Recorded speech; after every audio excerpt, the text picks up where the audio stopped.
Bonjour à tous, excusez-nous pour ce petit retard. D'habitude à l'université, on est extrêmement ponctuel, mais vous avez vu, vous êtes très nombreux, donc il faut gérer la logistique pour que vous puissiez être tous. Vous m'entendez au fond? Oui. Vous êtes très sage et très discret, je pense que ça va aller. Donc on a eu besoin bien sûr d'un petit peu de temps pour mettre tout ça en place. Donc je lance officiellement donc cette conférence sur les LAS qui sera donc faite sous forme de table ronde. Et avec nous ce matin, donc je vais vous présenter les personnes qui interviendront et qui répondront aux questions qui seront posées et qui sont censées vous donner le plus d'informations factuelles et objectives sur le dispositif de l'AS, l'entrée en études de santé. Donc avec nous ce matin, le nouveau doyen de la faculté de médecine, le professeur Jean Della Monica. Nous avons le chef TUT Alexandre Lombard, c'est ça? Voilà, qui parlera du tutorat niçois. Et puis le professeur Bronsard, donc qui est responsable de la LAS cette année, et Madame Caléa, responsable directrice administrative du campus. Voilà, donc je vous souhaite la bienvenue. Il y avait beaucoup de portes ouvertes aujourd'hui sur l'ensemble des campus. Merci d'être présents avec nous. Donc nous allons vous parler de ce dispositif LAS qui fait un petit peu rêver certains, frémir un petit peu d'autres. Il y a beaucoup de choses qui ont été dites sur cette réforme.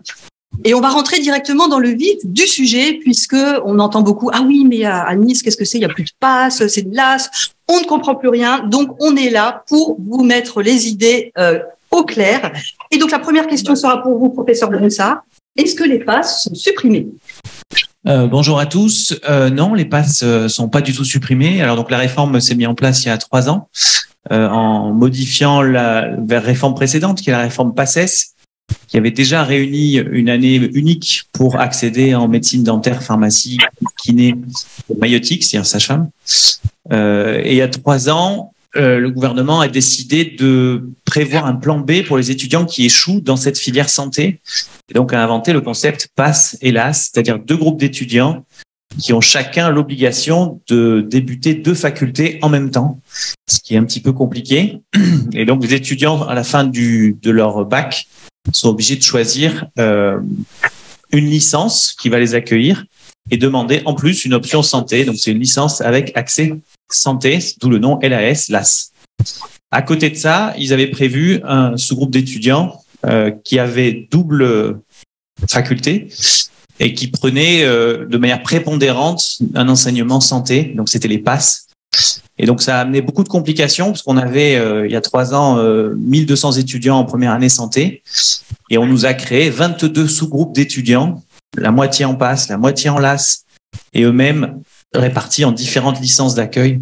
Donc, c'était très compliqué à comprendre pour nous, très compliqué à comprendre pour les étudiants. Ça a créé des inégalités et un manque d'équité qui a été dur à accepter. Et au bout de 2 ans, on a proposé une simplification, c'est-à-dire une fusion entre les 600 PASS et les 600 LAS.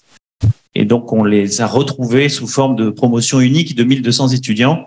Et la réglementation nous interdit d'avoir 1200 PASS, alors qu'elle nous autorisait à avoir 1200 LAS. Donc, je suis parti un peu loin pour expliquer, mais ça veut dire que non, on n'a rien supprimé du tout. On a juste fusionné les 2 groupes de PASS et de LAS en un seul, parce que le groupe LAS est quand même réglementairement plus avantageux sur certains aspects qu'on détaillera sûrement tout à l'heure. Donc, pour être clair, les LAS qui sont en place actuellement à la faculté de médecine sont en fait sur le même modèle que les PASS de l'année dernière. C'est bien ce que vous nous dites? Exactement. D'accord. Je vous remercie. Alors, justement, on va rentrer un petit peu dans le vif du sujet par rapport à la procédure pour candidater sur cette fameuse LAS 1. Madame Caléa, je vous donne la parole. Alors, c'est en ce moment, il y a Parcoursup. C'est quelque chose qui est connu de toutes les familles, je pense. Donc, il faut absolument vous inscrire via Parcoursup parce qu'aucune autre inscription ne sera prise en compte si vous ne candidatez pas sur Parcoursup. Donc, vous allez pouvoir avoir accès aux 8 LAS qui sont proposés à Nice et donc faire votre choix. Alors, vous pouvez en choisir plusieurs, une seule. Sachez qu'on a énormément de candidatures et qu'il faut peut-être vous donner la possibilité de faire plusieurs choix pour pouvoir être certain. Certain, c'est un grand mot. En tout cas, essayez d'avoir une filière LAS pour l'année prochaine. Certains étudiants font le choix de tout demander. Moi, j'ai beaucoup d'étudiants qui, après s'être introduits dans un cursus via une LAS, même en étant en LAS 2, me redemande de faire une autre LAS 1 parce que justement le choix de la discipline a été un choix par défaut. Donc faites très attention aussi au choix que vous faites. Il faut vraiment que la filière que vous choisissez vous plaise et que vous soyez en capacité de faire une année, mais peut-être 2 années, parce que il y a la deuxième chance pour la passer en LAS 2, et peut-être même une 3e année si vous n'avez pas candidaté en LAS 1 ou en LAS 2, faire une LAS 3. Donc c'est un long chemin, et ce long chemin, il faut le réfléchir en amont, parce qu'après, pour revenir en arrière, c'est très, très, très compliqué. Alors merci beaucoup. On reviendra un petit peu plus en détail justement sur le fonctionnement de la LAS 1 et aussi on dira un mot sur LAS 2 et 3. On va plutôt maintenant un petit peu se concentrer donc sur Parcoursup, puisque la plupart de nos auditeurs là sont des lycéens avec leurs parents qui sont en ce moment en train de candidater donc sur cette plateforme d'accès à l'enseignement supérieur. Donc est-ce que vous pourriez, alors Madame Caléa ou Monsieur Bronsart ou les deux, nous donner les critères de classement en fait? Quels sont les critères pris en compte par la commission d'examen des vœux pour justement être classé en bonne place pour une LAS 1? Alors, vous rentrez en LAS, donc vous êtes rattaché à une licence disciplinaire qui est droit, éco-gestion, histoire, enfin je ne vais pas vous les lister, c'est les 8 filières qui sont donc affichées sur Parcoursup à Nice. Et vous avez la partie santé. Donc nous, au niveau de la santé, on a des critères qui sont en général paramétrés via un algorithme. C'est les notes scientifiques que vous avez pu obtenir en première et en terminale. Vos notes d'anglais, parce qu'on a une épreuve par la suite dans le cursus médecine qui se fait en anglais. Et c'est les notes du bac de français écrit oral. On a besoin d'avoir des étudiants qui comprennent et qui savent écrire le français. Voilà. Donc ça, c'est les critères côté santé. En revanche, à cela se rajoutent les critères de la licence dans laquelle vous candidatez. Si vous candidatez en histoire ou en éco-gestion, les critères ne sont pas les mêmes. Donc, ce sont les commissions de chaque LAS qui vont étudier chaque dossier. Donc, vous pouvez très bien candidater sur plusieurs LAS, être retenu sur une LAS mais pas sur une autre, parce que les critères de la filière de votre choix a des critères différents de celles où vous avez pu candidater, mais là où vous n'êtes pas retenu en attendant, parce que c'est des classements. Tout le monde est classé de toute façon. Voilà, donc il peut y avoir des différences entre les classements que vous allez obtenir entre les LAS, parce que les critères de la licence disciplinaire sont eux aussi différents en fonction des LAS. Merci beaucoup. Donc, on vous a affiché à l'écran les différentes LAS qui sont proposées donc sur Université Côte d'Azur. Donc, vous venez de le dire, vous venez de nous expliquer effectivement les critères pris en compte. On a parlé de classement. Alors, la question se pose, suis-je certain ou certaine d'obtenir une place en LAS 1 ou qu'est-ce que vous pourriez dire pour assurer les parents peut-être et les élèves, Madame Caléa? D'après le directeur de la DEF qui est dans l'Assemblée, je balance, tout le monde quasiment a une place. Maintenant, je vais vous donner le nombre de places qu'il y a dans chaque classe. Quand on a 6000 candidatures et qu'on a 1130 places, voilà, il faut se donner le choix peut-être de plusieurs LAS. Parce que si vous voulez absolument aller, par exemple, en lettres, il y a 90 places. Donc, s'il y a 3000 demandes, vous pouvez ne pas avoir cette LAS. Voilà. Donc ça, après, il faut, c'est une stratégie d'inscription. Est-ce que je suis prêt à tout demander et aller n'importe où, ou est-ce que je veux quand même axer mon parcours sur certaines disciplines et pas sur d'autres? De là à dire qu'on est sûr d'avoir une place en LAS 1, on va dire normalement ça devrait. Mais en revanche, est-ce que je vais avoir la place dans la LAS de mon choix? Ça, c'est beaucoup moins certain. Alors, je ne sais pas si on l'a. Alors, merci. Oui, justement, ça enchaîne vers la question suivante que je poserai au professeur Bronsart, justement, par rapport à ces choix de vœux sur Parcoursup. Donc, en fait, du coup, dois-je faire plusieurs choix de LAS, mais avec maintenant quelques années de recul par rapport à cette réforme, qu'est-ce que vous pourriez nous dire par rapport à ce choix, professeur Bronsart? Alors, ce choix, il doit être fait par l'étudiant parce que jusqu'à présent, on n'a parlé que des LAS 1. Les 1130 places dont parle Mme Caléa, ce sont les LAS 1, c'est-à-dire les étudiants qui sortent du bac. Mais vous l'avez compris ou entendu, il y a une deuxième chance qui est offerte par la réforme, qui dit pourtant qu'on n'a pas le droit de redoubler, mais en réalité, on peut retenter. Donc, c'est un peu étrange, mais on peut retenter à la fin de la 2e année de licence ou à la fin de 3e année de licence. C'est ou, c'est pas et, on peut pas essayer 3 fois, mais c'est très important parce que du coup, l'effectif qu'elle a évoqué, 1130, c'est que les LAS 1 C'est-à-dire que les gens qui sortent du bac, les primants, comme on aurait connu avant. Mais en réalité, il y a beaucoup d'étudiants qui n'ont pas eu une note suffisante quand ils étaient en LAS 1 et qui ont dit je le retenterai l'année prochaine en LAS 2. Et donc, ils doivent passer leur deuxième année de licence complète cette fois-ci. Autant la LAS 1 est aménagée 50-50, 50 santé, 50 non santé. Autant la LAS 2 n'est pas aménagée. C'est 100% licence.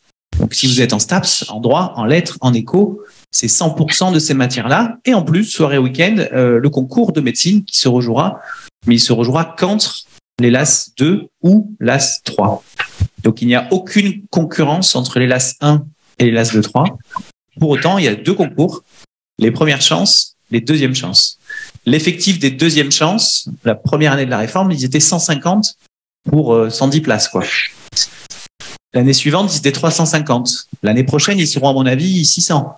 Enfin, je veux dire, la réforme vient d'arriver, elle est très compliquée pour tout le monde, et elle va mûrir. Et donc, les stratégies des étudiants vont évoluer aussi. Aujourd'hui, j'ai pas de réponse à vous donner. Ça, c'est le premier point. En revanche, ce qu'on sait, c'est que les étudiants qui sont passés en LAS 2 de STAPS, alors que c'était pas du tout leur matière de prédilection, sont en souffrance et arrêtent. Donc, pour ma part, le choix de la licence doit être guidé par les compétences des étudiants. Et c'est bien là l'unique objectif de la licence, c'est la licence du plan B. Donc, le gamin essaye santé plus STAPS.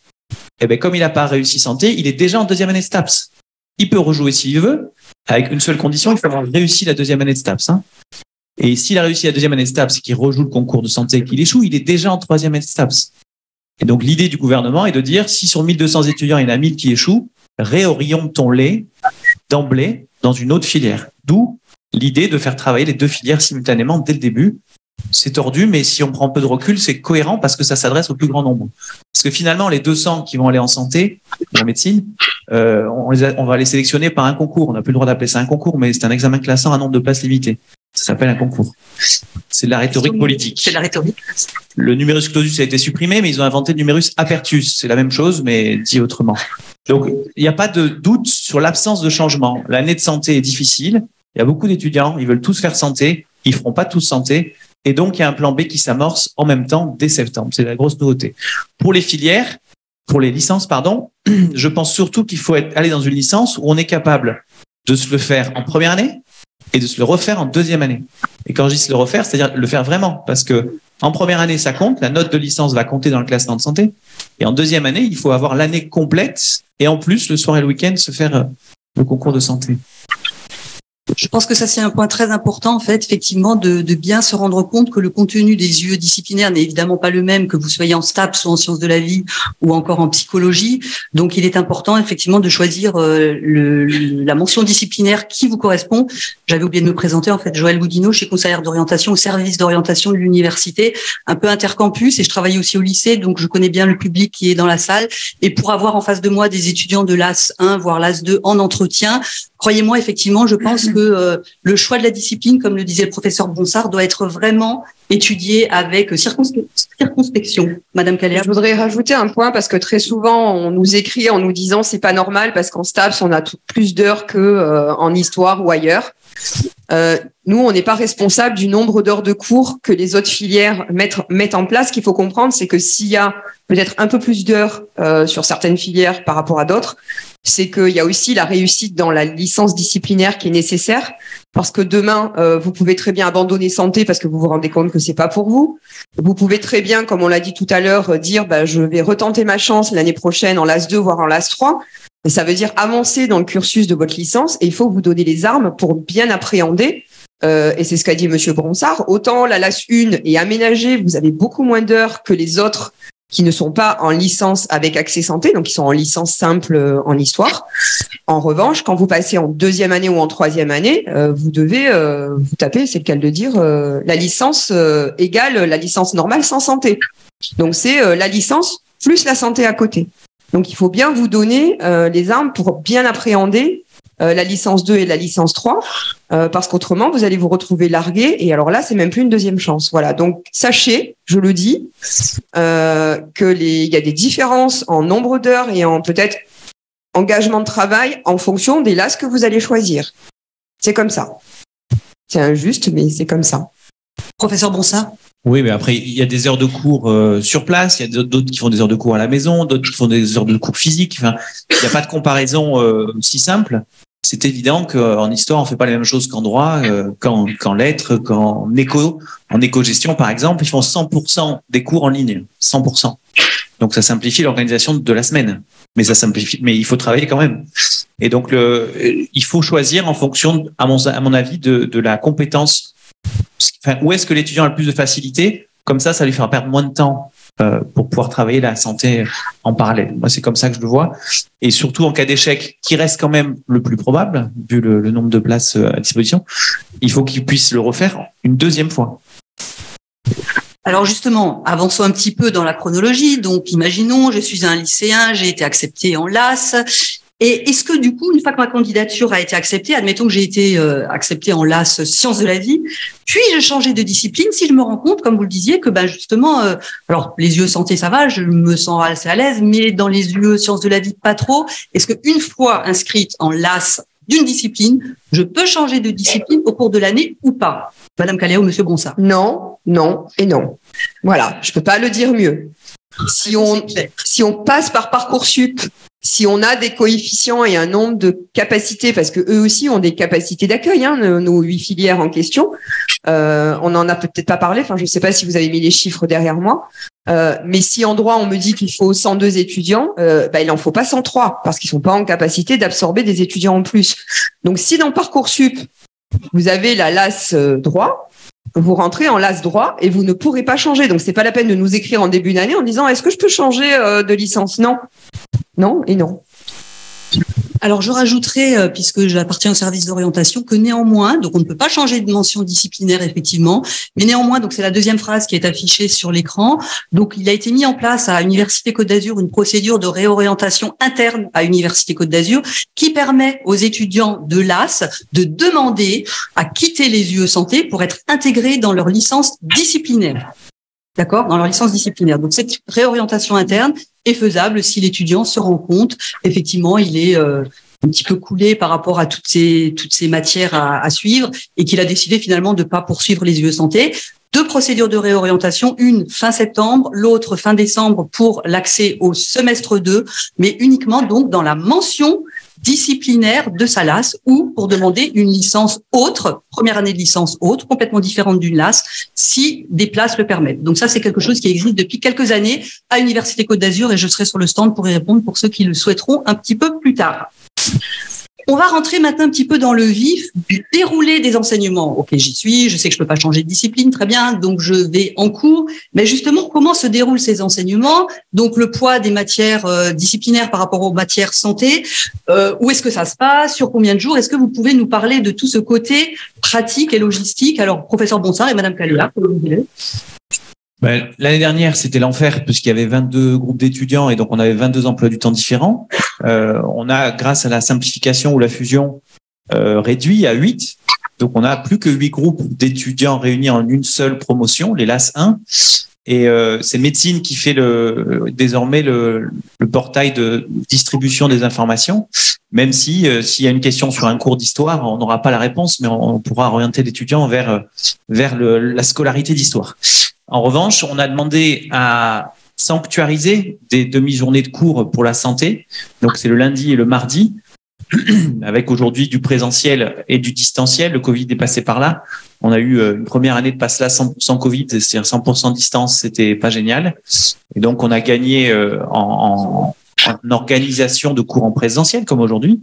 Et donc, le lundi matin, le mardi matin, les 8 licences, théoriquement, ne doivent pas organiser de cours présentiels ou obligatoires.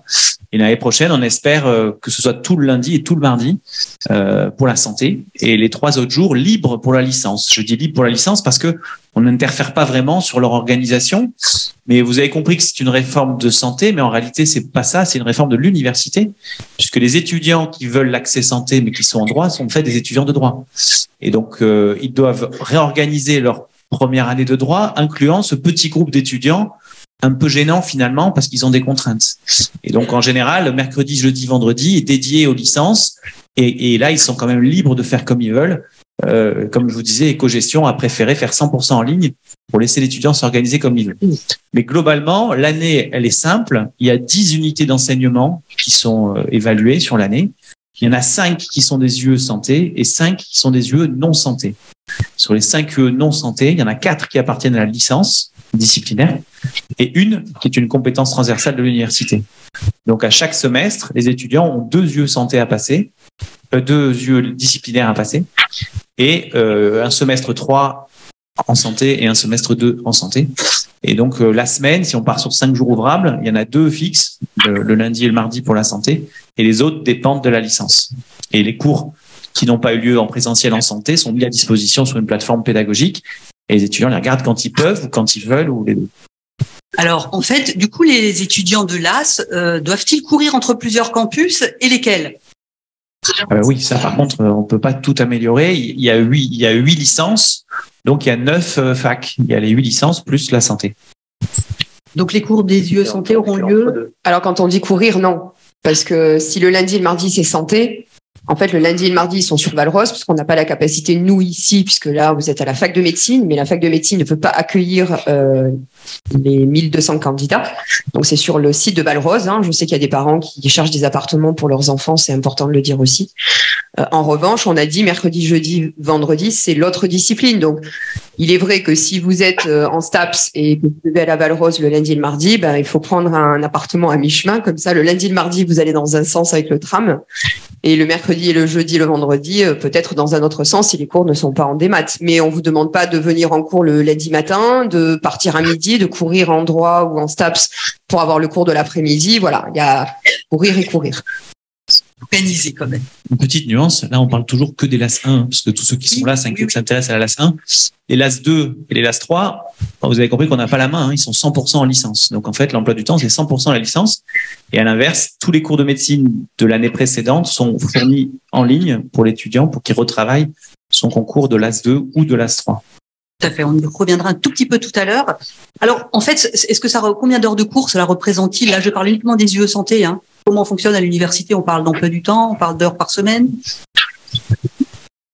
Oui, vous l'avez, oui. Oui, alors que les UE dont je vous ai parlé, ce sont des unités d'enseignement. Elles sont divisées en petites portions d'UE, donc des EQE. Donc, globalement, il y a 5 UE santé sur l'année et 2 EQE par UE. Comment? C'est les volumes d'horaire que vous voulez à peu près? Ça représente combien d'heures par semaine, par semestre? Par exemple, le semestre 1, il y a 204 heures de cours théoriques. Et pour le second semestre, il y en a 192. Donc, c'est à peu près pareil. Et après, c'est réparti en matières. Donc, il y a biologie moléculaire, biologie cellulaire, biologie de la reproduction, chimie organique, pharmacologie. Et puis après, biophysique, biostatistique. Enfin, il y a toute ce qu'on avait en PACES d'ailleurs, mais réduit de moitié, puisque vous avez compris que avant la première année de médecine commune, il y avait 100% d'enseignement en santé. Et là, la réforme nous oblige à couper en deux, puisqu'on a 50% d'enseignement santé. Et les 50% restants sont répartis sur les années suivantes. Alors justement, ces 50% restants d'unités d'enseignement disciplinaires, donc il y a la discipline, et vous avez parlé de compétences transversales. Est-ce que vous pourriez être un tout petit peu plus précis? Alors Madame Caléa ou Monsieur Bronsard, comme vous voulez. Alors, on a gardé les compétences transversales qui sont en fait une formation qui est offerte par l'université à tous les étudiants de licence, c'est pas que les LAS. Voilà, nous on a voulu donner un petit peu plus d'heures de cours parce qu'on parle beaucoup de majeur-mineur, mais dans les textes, il est prévu qu'on peut s'organiser en majeur-mineur, mais on n'est pas obligé. Et nous, on a voulu mettre autant de nombre d'heures sur la santé que sur le reste qui n'était pas santé. Donc, on a ces compétences transversales qui sont maintenues pour l'instant. Il faut qu'on rediscute l'organisation peut-être sur le deuxième semestre de la LAS 1. Ça aurait pu être le premier semestre, donc qui est déjà bien assez lourd sur la partie santé, puisqu'il y a 3 UE santé sur le premier semestre. Et là, on est justement en train peut-être de réfléchir à une nouvelle organisation pour alléger un semestre déjà bien rempli. Et donc, ces UE se déroulent-elles en distanciel? Les compétences transversales, oui. Pas être tout le monde au même moment, on est répartis déjà sur plusieurs campus, c'était la solution la plus simple et la plus pratique. Alors, on va maintenant faire un focus sur l'évaluation. Donc, je suis en LAS 1, j'ai eu donc différentes évaluations pour pouvoir passer éventuellement donc en filière santé. Donc, est-ce que les notes des unités d'enseignement disciplinaires, justement, si je suis en LAS sciences de la vie ou en LAS droit, est-ce que les UE disciplinaires comptent dans le classement ou est-ce que ce ne sont que les unités d'enseignement santé qui comptent? Professeur Bonsard. Donc, il faut bien séparer deux choses. Il y a l'année de licence et le concours de santé. Et il faut bien séparer les deux. On ne peut pas passer le concours santé si on n'a pas eu l'année de licence. Ce qui veut dire qu'au minimum, il faut avoir la moyenne sur l'année générale en licence et en santé. Si on n'a pas ça, on ne peut pas participer au concours. Le décret a rajouté quelque chose. Il y a un plancher d'UE à obtenir pour pouvoir concourir également. Donc, si on a eu l'année mais qu'on n'a pas eu le nombre d'UE suffisante avec minimum 10, même si on a une à 14 et une à 6, s'il en fallait deux, il n'y en a qu'une qui est obtenue. Donc, c'est des contraintes pour pouvoir passer le concours. Donc, la première chose à faire, c'est de passer les 10 UE, de toutes les avoir si possible. Pour la partie santé, il y a un minimum d'UE à avoir pour ensuite concourir. Pour la partie licence, il faut 10 de moyenne sur l'année générale, 10 de moyenne générale sur l'année, pardon. Et on a décidé de prendre en compte la note du premier semestre de licence, parce que la différence entre droit STAPS est difficile à percevoir et c'était compliqué de prendre en compte un 11,5 en droit, alors que peut-être le mec est 3e de sa promo, et un 18 en lettres, et le mec est peut-être 50e de sa promo. Donc on a fait le choix de pondérer le résultat dans la licence, c'est-à-dire qu'on prend le classement dans son sous-groupe. Le premier de droit, on va lui attribuer la même note qu'au premier de STAPS, la même note qu'au premier de lettres, la même note qu'au premier d'histoire, 20 sur 20 en l'occurrence. Et le dernier de sa promo, de chaque promo, on va lui attribuer une note de 10 sur 20. Et c'est cette note-là qu'on va prendre en considération dans le classement santé. Parce qu'on estime que le travail qui est fourni dans la licence, et c'est quand même l'objectif total de la réforme, c'est de pousser les gens à travailler la licence, doit être pris en compte dans notre difficulté, donc dans notre concours, et que la note de santé suffit pas. Alors, elle est prépondérante, bien sûr, elle a un coefficient plus élevé, mais on a décidé de prendre en compte le classement dans la licence pour en faire ensuite notre concours de santé. Si c'était clair, c'est compliqué comme ça, sans support. Mais ce qu'il faut retenir de la question, c'est oui, le travail qui est fourni en licence va compter dans votre concours de santé. D'où l'importance, on le répète, de le choisir en fonction de ses compétences. La répétition a parfois des vertus, et c'est celle de choisir justement la mention disciplinaire dans laquelle vous êtes le plus à l'aise, puisque vous voyez qu'elle est bien sûr prise en compte pour l'évaluation et le classement pour accéder aux filières santé. Alors, vous nous avez dit qu'il n'y a plus le numerus clausus, mais que c'était une question de terme et que maintenant c'est le numerus apertus. Donc, est-ce qu'on pourrait avoir les différents nombres de places dans les différentes filières de santé? Oui. Alors, c'est toujours une question de point de vue. Si on se positionne en deuxième année, finalement, c'est ça l'objectif. En deuxième année de médecine, il y a le numerus apertus de la deuxième année de médecine, c'est 200 places. Réparties en 140 places pour les LAS 1, c'est-à-dire vous, entre guillemets, les primants, et 60 places pour les LAS 2 ou 3, c'est-à-dire ceux qui ont retenté une deuxième chance. En dentaire, il y a 44 places en deuxième année, réparties en 30 places pour les primants, les LAS 1, et 14 places pour les doublants, on va les appeler comme ça parce que c'est plus facile et on comprend mieux, les LAS 2, les LAS 3.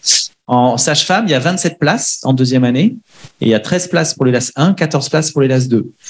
En pharmacie, il y a 42 places en deuxième année à Marseille, offertes aux Niçois, et ces 42 places sont alimentées par 13 LAS 1 et 29 LAS 2, 3 Niçois.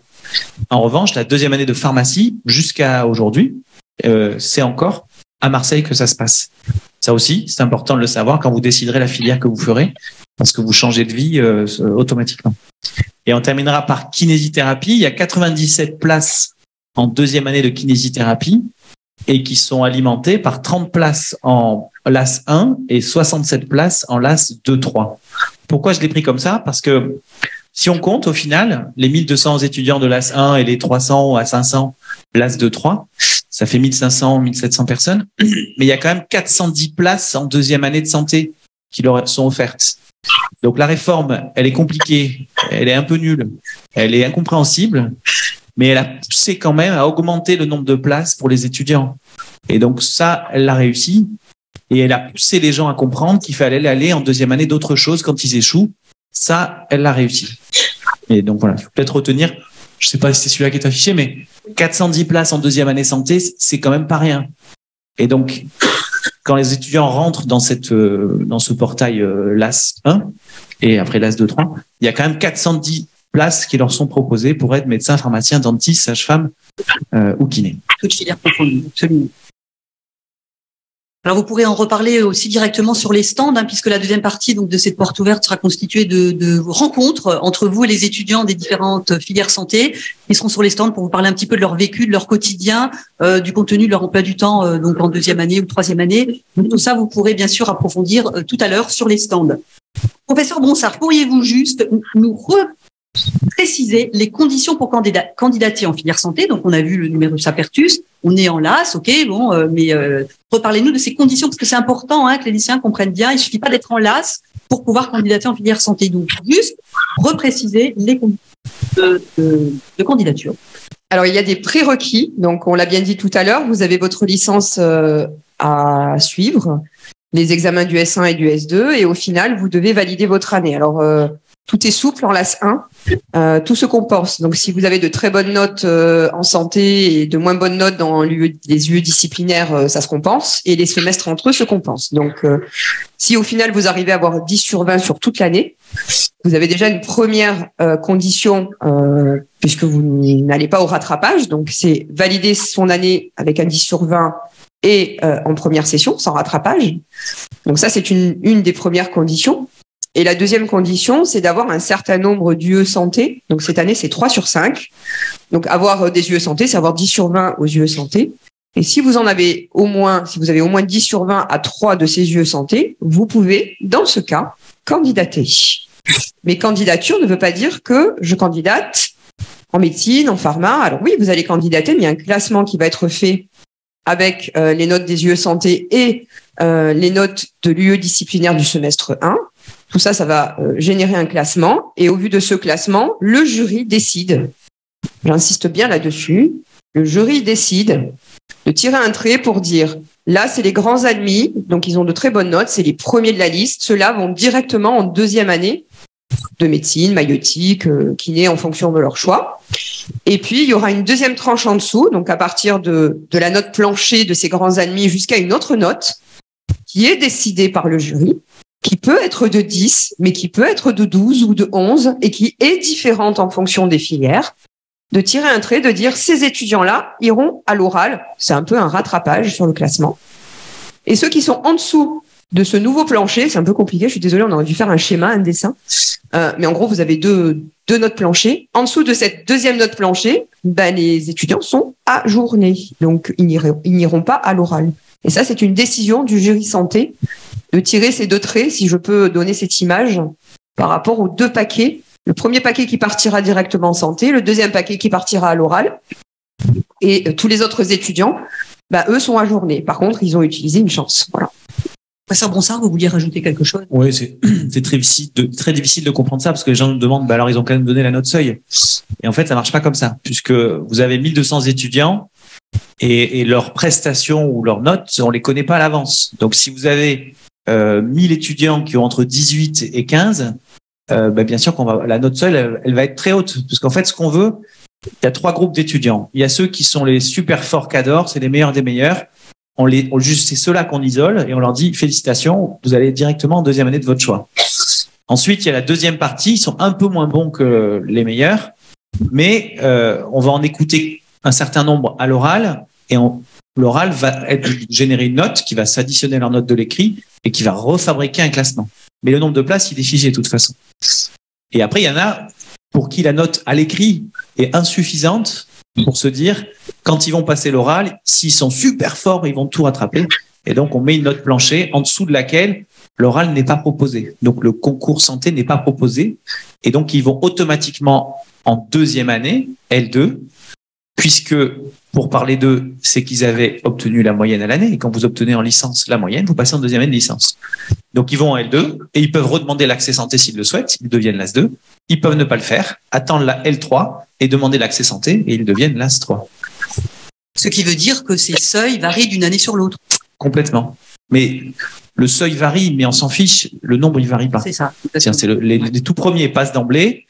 Et donc, si vous avez, par exemple, on prend un exemple pragmatique, vous avez 140 places en médecine offertes au LAS 1.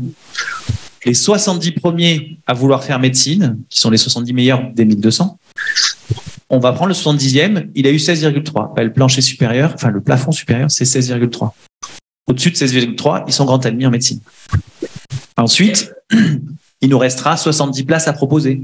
Donc, on peut décider d'en écouter 100, 120, 130 à l'oral. Et donc, on prend les 120, 130 suivants, on met un trait. Et ça nous donne la note du 120e qui est peut-être 14,4. Très bien, merci beaucoup. Mais alors justement, cet oral, en quoi consiste-t-il ? L'oral, pardon.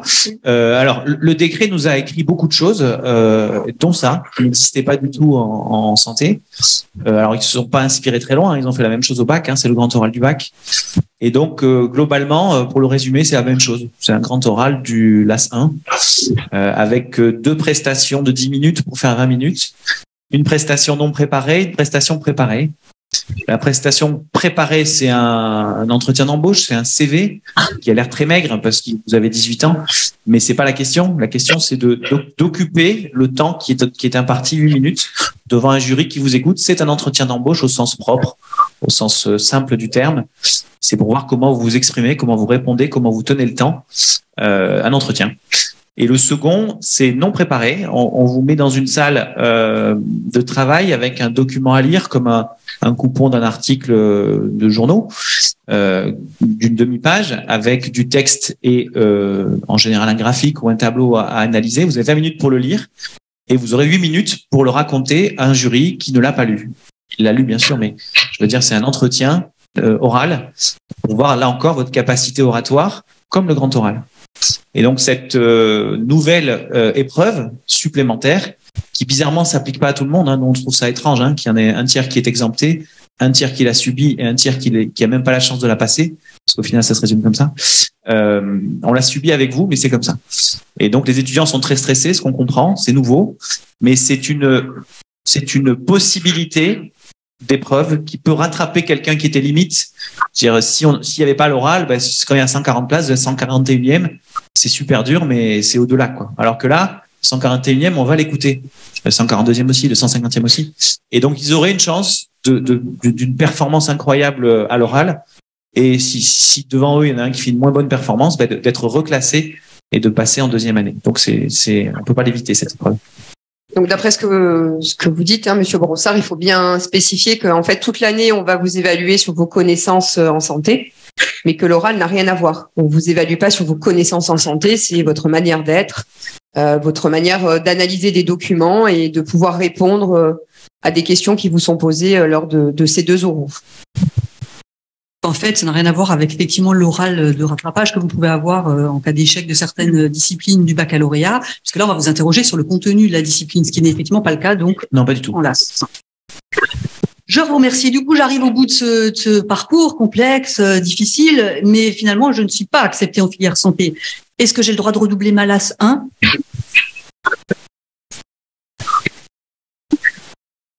Non, comme tout à l'heure.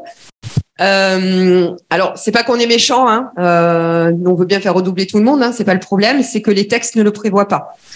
Quelqu'un qui est en LAS 1, s'il ne valide pas son année, je dis bien s'il ne valide pas son année, je n'ai pas dit s'il n'était pas pris en santé, parce que s'il a été pris en santé, ça veut dire que derrière, il a validé son année. Après, il y en a certains qui veulent changer de filière, comme je l'ai dit tout à l'heure, qui peuvent passer en LAS 2 d'histoire, mais qui veulent faire une LAS 1 psycho. Quoi qu'il arrive, vous ne pouvez pas vous réorienter sur une autre LAS et vous ne pouvez pas redoubler dans une LAS. Voilà, donc choisissez bien sur Parcoursup parce que le chemin, il est déjà bien tracé une fois que vous avez fait vos choix. Donc non, on ne peut pas redoubler en LAS 1. En revanche, on peut redoubler dans sa licence choisie sur Parcoursup. Si je suis en LAS 1 histoire et que je n'ai pas validé mon année, décidément, je parle beaucoup d'histoire, c'est pas... donc, vous pouvez très bien redoubler en L1 histoire sans l'option santé. Et à la fin de votre année, si vous la validez, bien évidemment, vous passerez en 2e année d'histoire. Et là, vous pourrez redemander une LAS 2 et à ce moment-là, tenter pour la première fois, puisque la première année, vous n'aviez pas les prérequis pour le concours santé. Donc, vous pouvez très bien candidater en fin de LAS 2 si vous avez à nouveau validé votre année et les prérequis pour candidater en santé. Ou si je valide ma L1 disciplinaire, mais que je n'accède pas à santé, du coup, je vais en L2, c'est bien ça? Oui. Et je peux prendre les unités d'enseignement santé en plus. Alors, pourriez-vous nous donner justement la particularité de la LAS 2 ou de la LAS 3, si je commence à candidater en deuxième année ou en troisième année, par rapport à la LAS 1? Est-ce que c'est plus compliqué? C'est très compliqué. Oui. C'est très compliqué. Il y en a beaucoup qui me le demandent aussi. Ce qu'il faut savoir, c'est que quand vous avez fait une LAS 1, vous avez passé les UE santé. Et peut-être que sur les 5 UE santé, vous en avez validé 2. Et c'est-à-dire que vous avez eu des bonnes notes, peut-être une où vous avez eu 15 et l'autre où vous avez eu 14. Et les 3 autres, vous ne les avez pas validées. Donc, vous n'avez pas les conditions pour passer en santé, puisqu'il faut 3 UE santé. Donc là, vous n'en avez que 2.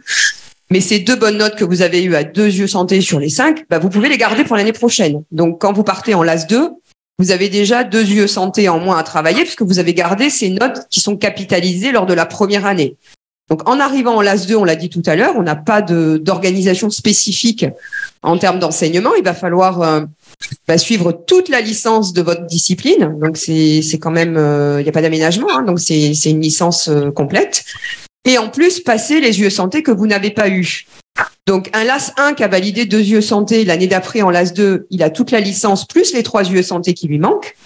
Un L1 qui passerait en LAS 2 sans avoir fait de LAS 1 avant, il va falloir qu'il se tape toute la licence plus les 5 UE santé. Donc, moi, bon courage. Moi, Parce que si vous avez compris, même qu'elle a dit qu'on peut pas, on peut ne pas être passé en LAS 1. C'est-à-dire qu'on a fait L1 STAPS, on se régale, et en L2 STAPS, je dis tiens, si je prenais Accès Santé, en l'occurrence, cet étudiant a 2 chances, comme les autres, donc il peut faire et la LAS 2 et la LAS 3. La grosse différence, c'est que rien n'est aménagé pour lui pendant ces 2 années-là. Donc 5 UE en partant de 0 avec une année à 100% de licence, c'est compliqué, et c'est pourtant l'idée de départ de la PASS-LAS. Le projet d'Angers, ça s'appelait le Multipass. C'était un étudiant qui faisait 2 facs en même temps, mais 2 facs complètes. Donc, c'était juste, ça concernait 15 personnes, à mon avis. Et effectivement, qu'en cas d'échec de l'une, il avait l'autre. Mais là, à la fin, c'est pas du tout ça. Donc, effectivement, depuis cette année, on a des étudiants qui ont commencé, en fait, à prendre les UE santé en LAS 2, en deuxième année de discipline. Moi, j'ai un peu regardé là, qui était arrivé en LAS 2, par exemple, sciences de la vie. Et donc, du coup, vous suivez toute votre licence en sciences de la vie. Et puis, vous avez les UE santé, donc complètement en distanciel, pour le coup. Totalement. Oui, les LAS 2 et 3 sont totalement distanciels. Difficulté supplémentaire par rapport à la pédagogie de la situation. Merci beaucoup. Donc, vous pourrez poser vos questions, bien sûr, après. On laissera un petit temps de questions-réponses. Donc, on a vu comment se passait une LAS 2 et une LAS 3. Vous pourriez juste préciser, on a toujours 2 chances donc, pour candidater. Ça s'arrête? Toujours 2 chances. En fin de LAS 1 ou en fin de LAS 2 ou en fin de LAS 3. Très bien. Alors, pour essayer de s'en sortir le mieux possible, on a la chance d'avoir sur la faculté de Nice le tutorat niçois, excellent tutorat, vous le savez tous, qui a gagné plusieurs médailles d'or, qui est un tutorat vraiment incroyable de dynamisme et d'imagination et de créativité, pour travailler aussi un peu avec eux dans les lycées. Donc, je vais laisser la parole à Alexandre Lombard, qui est chef tut, donc qui s'occupe de tout ce qui est orientation, pour nous expliquer justement quel est ce dispositif tutorat niçois, en quoi et comment il soutient et accompagne les étudiants en LAS. Du coup, le tutorat niçois, c'est là pour aider les premières années à cette année qui est assez compliquée. C'est la seule et unique institution reconnue et soutenue par la faculté. J'insiste bien sur la seule et l'unique. Vous avez pu en rencontrer d'autres devant la faculté de médecine. Donc, nous, on est gratuit. Tous nos services sont gratuits. Ce qui est un point assez important aussi. On propose pas mal de services d'aide. Donc, il y a premièrement les épreuves blanches. Il y en a 3 dans le semestre. Il y a des séances d'entraînement hebdomadaires qui se déroulent en ligne. Il y a également une pré-rentrée qui est assez importante à suivre, qui se déroule les 2 dernières semaines d'août. Les inscriptions se font durant l'été sur notre groupe Facebook. Il y a également un système de parrainage aussi, où c'est des étudiants de 2e et 3e année qui vont encadrer les premières années pour leur donner un soutien méthodologique, moral, etc. Puis ça fait toujours du bien d'avoir quelqu'un qui comprend par où on passe pour discuter, parce que c'est un monde un peu à part, on va pas se mentir. Et on a également un forum qui est notre outil le plus important. C'est là où vous trouverez des fiches de cours, des QCM, des DM. Tout ça fait par les tuteurs. Les tuteurs sont des étudiants de deuxième année pour les tuteurs, troisième année pour les chefs tuteurs, qui donnent leur temps bénévolement pour cette aide, du coup, qui vous font plein de QCM, des fiches magnifiques. C'est un travail très qualitatif et indispensable. Clairement, c'est très important de suivre le tutorat, les examens blancs et les séances d'entraînement. Et voilà, on a créé ça de base pour rétablir l'égalité des chances pour les gens qui n'ont pas les moyens forcément de se payer une écurie privée, qui sont assez chères. Et surtout, la faculté nous aide énormément. Grâce à eux, on a des locaux, on est extrêmement soutenus et on les remercie beaucoup. Et voilà, on est également présent. On a un stand pour toutes les questions que vous avez pour y répondre. Et voilà, je pense avoir assez bien résumé tout ce qu'on fait. Madame Kalia? Oui, je pense que c'est plutôt la faculté qui doit les remercier, et pas l'inverse, parce que faut pas oublier que c'est des étudiants en santé. Alors cette année, il y a beaucoup de médecine, que ce soit les chefs tut ou les tuteurs qui encadrent justement peut-être vos enfants qui sont là dans l'amphi. Donc moi, je voudrais les féliciter parce qu'ils font un super boulot. Ils sont toujours en train de proposer des choses innovantes, toujours en train de trouver des choses pour essayer d'accompagner au mieux nos lassins en particulier. Voilà. Donc moi, merci au tutorat niçois qui est gratuit, bien sûr, on l'a dit. Vous avez peut-être vu en arrivant qu'on vous distribuait des flyers. Vous avez des étudiants des écuries qui distribuent pour essayer de vous attirer dans leur filet. Alors ça, je répondrai pas à la question quelle est la meilleure écurie, voilà, parce qu'on travaille pas avec eux. On travaille avec le tutorat niçois et donc avec nos étudiants qui sont en lien direct avec nos enseignants qui font les cours et les examens en santé, faut pas l'oublier. Voilà, donc ça c'est le choix de chacun de dire je vais débourser entre 8 000 et 10 000 euros pour avoir un encadrement au plus proche peut-être pour mon fils ou ma fille. Mais bon, je crois que le tutorat niçois fait déjà beaucoup de choses, voilà. Donc bravo à eux et merci à eux. Je voulais m'associer à Mme Kalia pour les remercier. Donc, il faut imaginer que ce sont des étudiants de deuxième année et de troisième année de médecine ou d'autres filières, donc qui ont réussi. Donc, c'est peut-être le meilleur exemple pour aider des jeunes qui travaillent. Ils sont 6 chefs qui s'occupent de 54 jeunes qui s'occupent eux-mêmes des 1500 étudiants. Ils sont très organisés. Ça fait 20 ans que ça a été créé par un médecin qui est toujours avec nous à la fac. On en est ravis. Donc, il avait la fibre pédagogique dans le sang. Et ça s'est maintenu de génération en génération de manière autonome, c'est-à-dire qu'on leur a rien demandé, on leur a rien imposé. Ils ont amélioré, ils se sont numérisés, ils font des forums, ils font des examens blancs. Ils font plus d'examens blancs que la fac elle-même. Hein. Faut bien voir ce que ça veut dire, puisqu'on n'en fait pas. Voilà. Donc mais ils en font vraiment beaucoup. Ils sont là le samedi, ils demandent de réserver plusieurs facs. Ils ont organisé des euros blancs. Ce que même nous, on n'a pas organisé non plus. C'est-à-dire mais ils nous demandent de participer à leur organisation. Et on a, avec eux, on les a aidés à s'organiser comme le jour J, dans les mêmes locaux, avec les mêmes salles d'attente, tout pareil. Donc, on travaille avec eux. Ils écrivent directement les questions aux profs quand il y a besoin d'éclaircir certains points. Ils avertissent la scolarité quand il y a des doutes sur des heures de cours non faites. Enfin, ils sont partie prenante et c'est gratuit pour eux, gratuit pour nous, gratuit pour les étudiants. Et donc, je suis tout à fait d'accord avec Mme Kalia pour les féliciter et les remercier. Et je pense que tous les étudiants doivent suivre ce tutorat qui est très structurant. La difficulté pour travailler autant, c'est la structure. Hein. Le bachelier, il n'a pas l'habitude de travailler de manière aussi intense, de manière aussi longue. Et là, dès le 15 août, ça commence, quoi. Donc je voulais les féliciter également. Et pour les lycéens qui nous écoutent, vous venez probablement de lycées divers dans les Alpes-Maritimes, voire dans le Var. Soyez attentifs parce que donc le tutorat se déplace dans les lycées. Hein. Moi, pour les avoir invités mardi d'ailleurs, dans le lycée où j'exerce aussi en parallèle à l'université, ils se déplacent beaucoup. Donc soyez attentifs parce que parfois je sais que dans certains lycées ça passe pas toujours de façon très aperçue. Tout dépend comment vous communiquez dans votre lycée, si c'est via l'ENT ou non. En tout cas, soyez attentifs parce que le tutorat se déplace et c'est toujours très bien pour vous, les lycéens, de pouvoir discuter avec des étudiants qui sont passés par ce dispositif et qui donc sont les plus à même de comprendre ce qui vous attend, de vous rassurer et de vous encourager pour entrer dans cette licence Accès Santé. Ce que je voudrais quand même rajouter, après je vous laisserai parler, c'est que souvent dans les lycées, c'est pas le tutorat niçois qui intervient, c'est les écuries. Voilà, donc ils viennent vendre une formation qu'ils ne portent pas, puisque c'est l'UFR Médecine de Nice qui porte cette formation.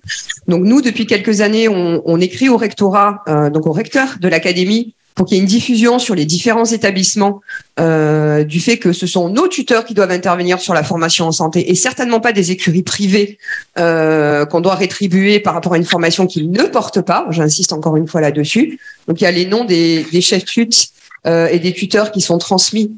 On fait chaque année maintenant depuis 2 ans une grosse visio avec l'ensemble des chefs d'établissement. Donc j'espère qu'on sera entendu parce que des fois on vous dit des bêtises, voilà, on vous dit un peu n'importe quoi et on s'affiche comme étant fac de médecine et ça m'ennuie profondément.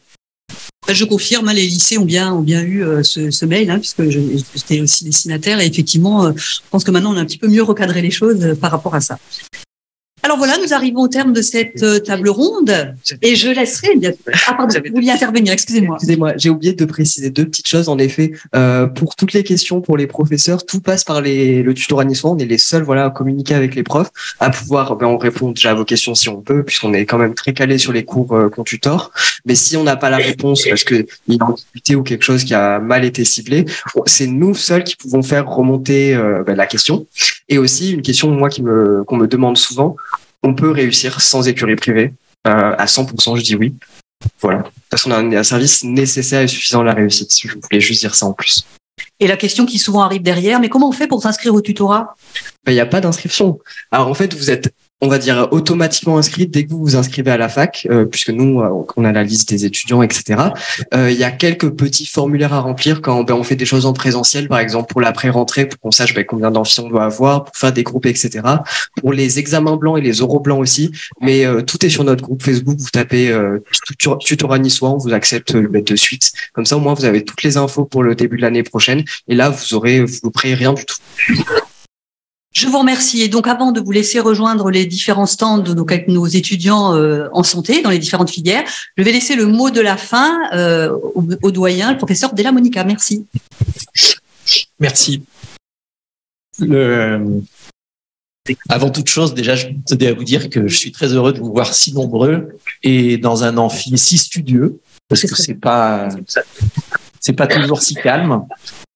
Je voudrais remercier évidemment Madame Caléa, Nicolas Bronsard, qui sont les chevilles ouvrières du fonctionnement de cette réforme, et évidemment le tutorat qui existe depuis une vingtaine d'années et qui m'aurait bien servi si j'avais pu y avoir accès. Ça n'existait pas encore à l'époque.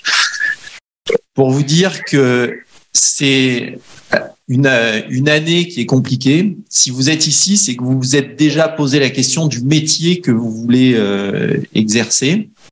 Et donc là, on en est au moyen d'y avoir accès.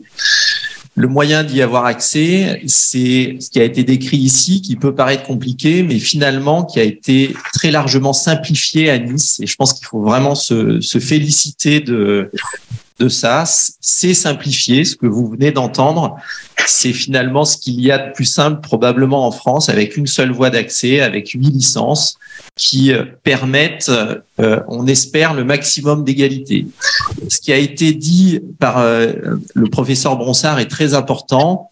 Ce qu'on appelle l'interclassement, c'est de dire que on va utiliser également les notes de la LAS non santé, de l'autre licence, pour classer les étudiants et pour essayer de ramener le maximum d'égalité ou à défaut de l'équité. Et donc ça, c'est vraiment très important d'avoir ça en tête.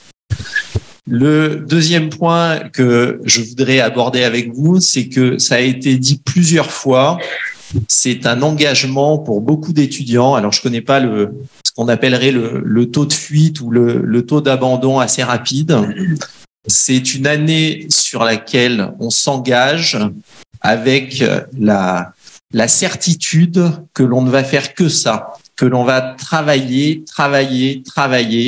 et que on est en concurrence avec d'autres qui vont travailler. Donc, quels que soient les aménagements que l'on pourra faire, les promesses qui peuvent être faites par les uns ou les autres pour vous faire penser que vous allez réussir, ce qui va vous faire réussir, c'est le travail et l'engagement que vous allez mettre dans vos études. Donc, c'est extrêmement important d'avoir ça en tête. Le dernier point sur lequel je voudrais vraiment insister, c'est le choix de l'autre licence.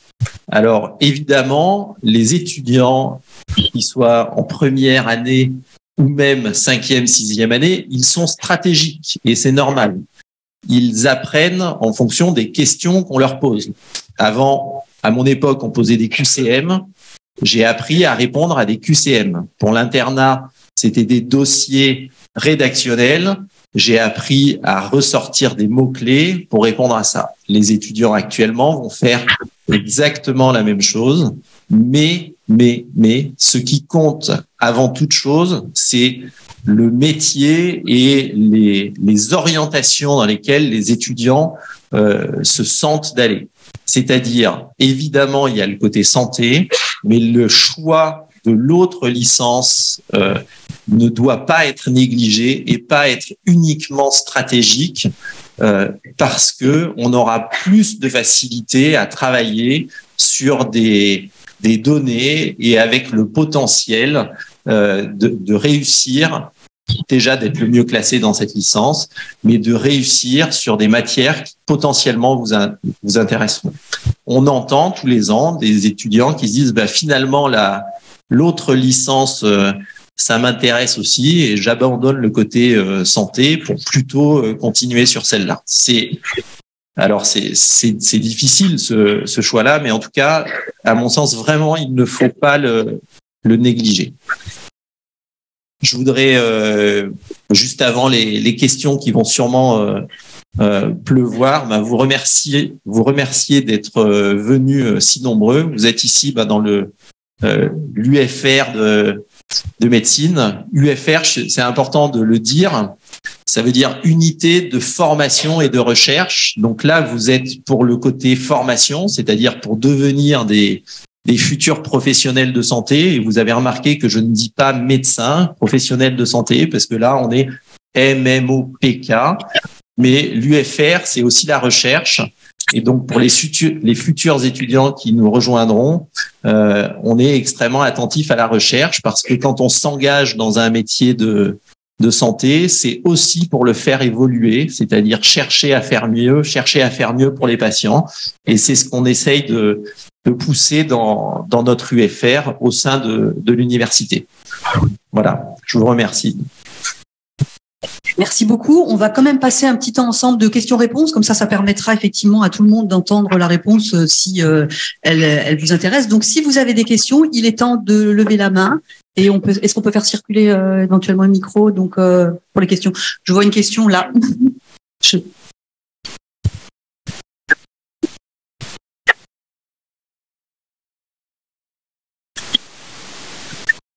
Bonjour.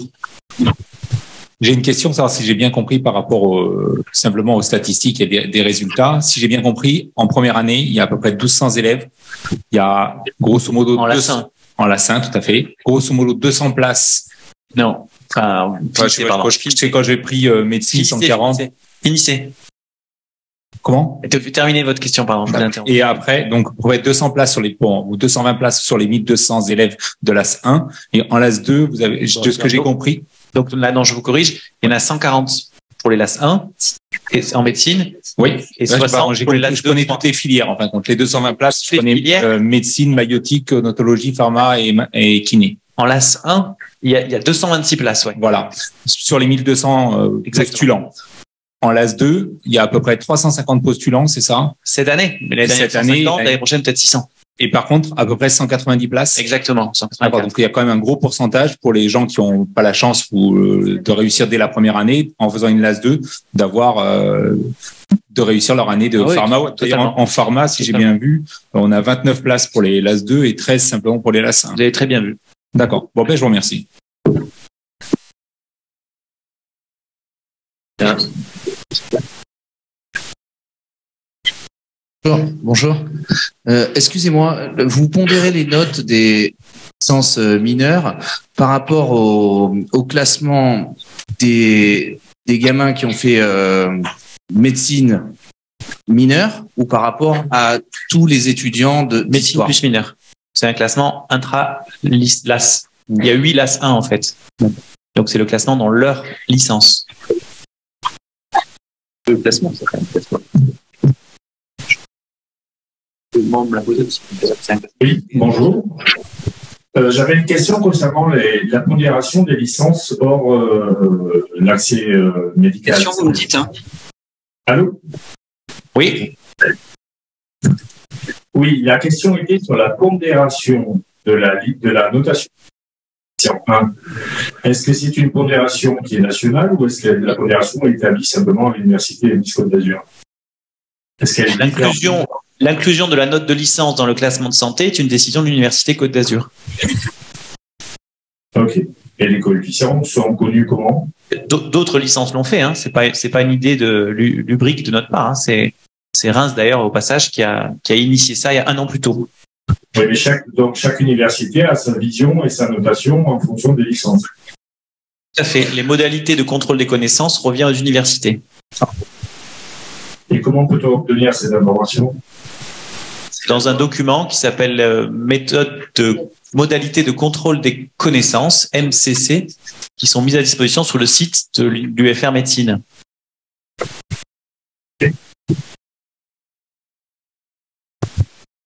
J'avais une question par rapport aux oraux. J'ai vu sur une des diapos qu'il y avait marqué sauf kiné. Les kinés ne passent plus Donc, les oraux. je viens de vous dire que l'université décide de ces contrôles des connaissances, mais il y a quand même le décret qui est derrière. Et le décret, il y a 2 décrets, un pour MMOP et un pour K.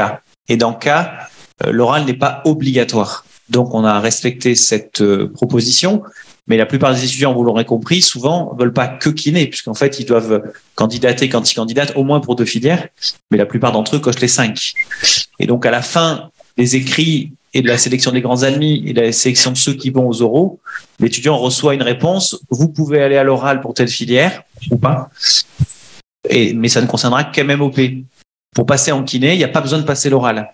En revanche, il faut attendre que tous les autres aient passé l'oral, dit quelle filière ils voulaient faire. Et quand on a les classements qui se remettent en route, les 5 classements parallèles qui se remettent en route, on appellera les kinés pour leur dire puisque ceux qui sont devant vous ne veulent pas faire kiné, vous avez la place pour aller en kiné. Ça répond à la question? Je sais que c'est pas simple. Pas de question. Excusez-moi, comment c'est possible de savoir qu'est-ce qu'on va étudier exactement selon la licence qu'on choisit? Par exemple, si je prends du droit, est-ce que ça va être du droit médical ou du droit tout court? Et non, en fait, c'est pour ça que la LAS impacte aussi sur les L1. On ampute leur emploi du temps de moitié, en fait. Donc, eux, ils ont, exactement comme nous, une grande majorité d'étudiants de L1, de droit, et un petit pourcentage de LAS 1 droit, qui n'ont que 40% d'enseignement de L1. Et pourtant, ils ont le même droit de passer en L2 que les autres. Et donc, vous vous retrouvez en L2 avec des étudiants anciennement L1 qui ont eu 100% de droit et des petits groupes de LAS 1 droit qui ont eu 40% de l'enseignement de droit. Donc, ça leur pose problème. Comme ça nous posait à nous l'année dernière le problème d'avoir des PASS et des LAS qui avaient des proportions d'enseignement santé totalement différentes. En les fusionnant, on a supprimé ce problème. Donc, tous nos étudiants de 2e année santé ont le même niveau de connaissances théoriques. C'est ça qu'on a révolutionné, en fait. Et où est-ce qu'on peut trouver tous les programmes de chaque licence? Alors, je ne sais pas si tout est le même jour, mais il faut aller aux journées portes ouvertes. Il faut aller sur les sites.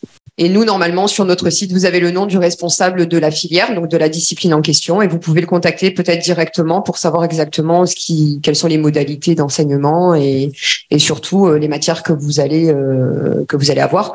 À savoir qu'ils se sont pas collés à du droit de la santé, hein.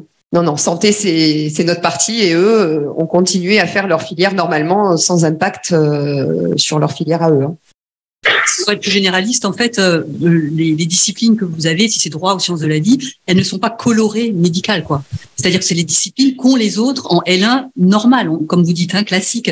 Donc il y a encore quelques portes ouvertes là, la semaine prochaine et cet après-midi, ceux qui veulent aller en sciences, c'est toute la journée jusqu'à 16h, hein, donc il y a encore des campus. Et sinon, allez normalement sur chaque site de campus, il y a toujours d'excellents responsables de communication qui rentrent les données en fait de chaque contenu, des unités d'enseignement de chaque licence. Donc c'est là que vous pouvez aller trouver de quoi sera fait le droit. Est-ce que c'est du droit civil, du droit constit ou en sciences de la vie? Est-ce que c'est de la biologie moléculaire, de la biologie cellulaire? Donc ça, vous pouvez le trouver soit aux portes ouvertes, mais certaines viennent de se terminer mercredi, soit sur les sites des différents campus.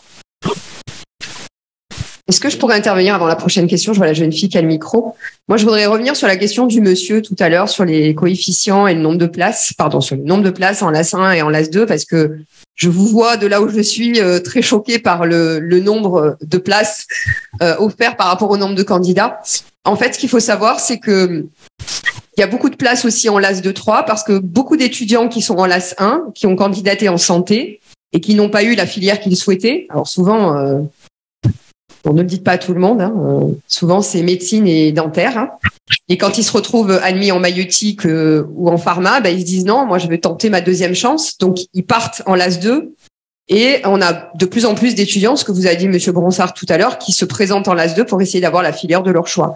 Donc, c'est pour ça qu'on a quand même une grosse différence sur le nombre de places qu'on donne par rapport à l'effectif des étudiants. Parce qu'en LAS 1, comme il y a la deuxième chance, on a eu beaucoup de fuites l'année dernière d'étudiants qui avaient des disciplines en santé et qui ont dit non, moi je veux tenter ma deuxième chance, donc je pars en LAS 2. Et là, on a besoin de leur offrir un certain nombre de places aussi pour pouvoir arriver au bout de leur cursus. Voilà. Donc ça explique le quota entre le nombre d'étudiants et le nombre de places offertes.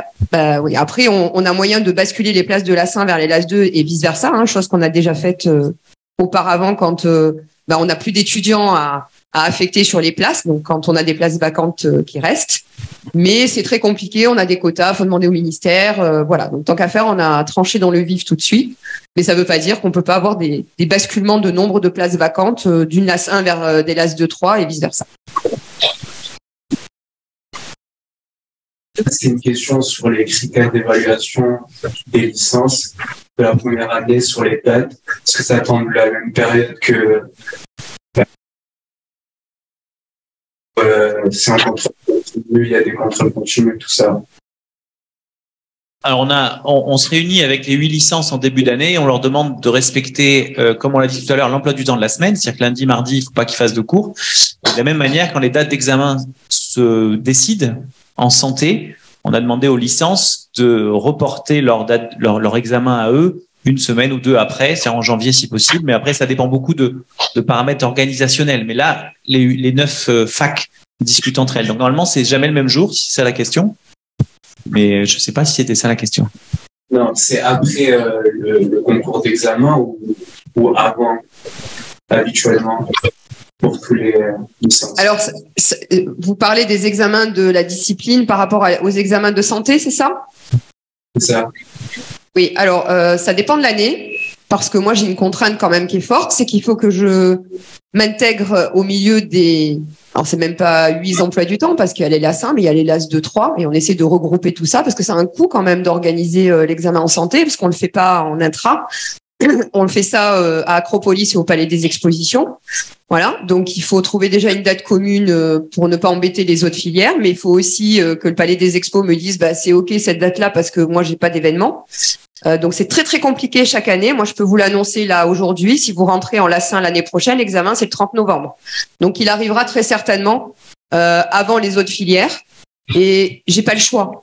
C'est pas pour embêter tout le monde, c'est pas pour embêter les autres composantes. Donc encore une fois, il y a le responsable de l'ADEF, le directeur de l'ADEF qui est là. Il faudra qu'on impose cette date aux autres composantes parce que cette année, avec la problématique d'Acropolis qui va être détruit, j'ai pas vraiment le choix d'organiser l'examen santé à part à cette date-là. Voilà, donc ça sera le 30 novembre. Il y a 2 personnes là qui lèvent le doigt depuis un certain temps. Donc je vous ai vu avant, puis ensuite vous. Je voudrais savoir si l'accès est plus difficile qu'en filière générale. Alors oui, non. Enfin, il y a tellement de critères qui rentrent en compte. Alors, il est certain que les étudiants qui étaient dans une filière où ils ont pris des matières scientifiques vont être quand même beaucoup plus à l'aise, puisque vous le verrez, les enseignements sont très scientifiques en première année de santé et voire après, parce qu'il y a la suite du cursus aussi qu'il faut prendre en compte.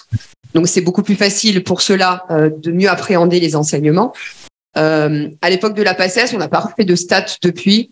On avait quand même du 99% qui venaient de la filière S, de la filière scientifique. On avait quelques sciences éco-G, ou je sais plus comment l'appeler, qui arrivaient à passer.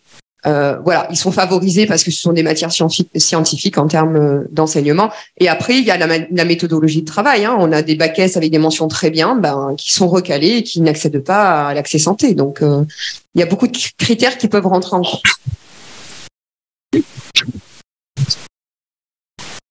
Si vous avez des questions, hein, n'hésitez pas.